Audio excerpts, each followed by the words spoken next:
Transgender এই আদর্শ দিয়ে তাদের মগজ ধোলাই করা হচ্ছে। আমি সম্প্রতি নতুন শিক্ষাক্রমের অন্তর্ভুক্ত একটি বিতর্কিত বিষয় নিয়ে সমালোচনা করায় চাকরি হারিয়েছেন ব্র্যাক বিশ্ববিদ্যালয়ের খণ্ডকালীন শিক্ষক আসিফ মাহতাব।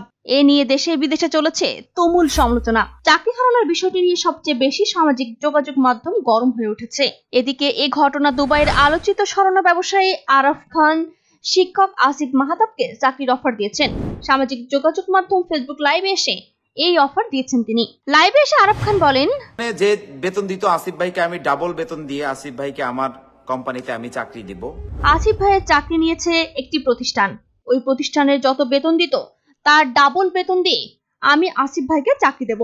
আসিফ ভাই যদি চাকরি করতে চান তাহলে আপনিও একটি ইউনিভার্সিটি কিংবা একটা কলেজ গড়ে তুলুন, আমি স্পন্সর করব বাংলাদেশে। লাখো কোটি মানুষের সামনে আমি ওয়াদা করে যাচ্ছি, আমি চাই আসিফ ভাইকে চাকরি দিতে।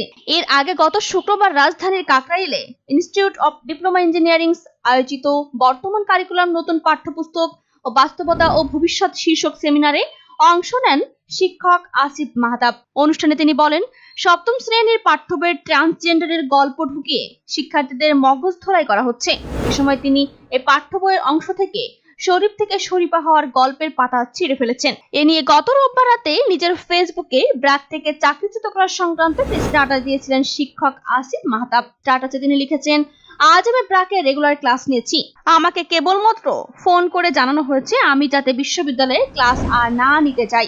আমি জানি না হঠাৎ কেন তারা এই সিদ্ধান্ত নিল, আমাকে কোনো কারণ জানানো হয়নি। পরবর্তীতে এ নিয়ে শুরু হয়েছে সামাজিক যোগাযোগ মাধ্যমে তোলপাড়। সাথে ব্র্যাক সংশ্লিষ্ট যত বিষয়াবলী আছে সবকিছু বয়কট করার আহ্বান জানিয়েছে যুব সমাজ।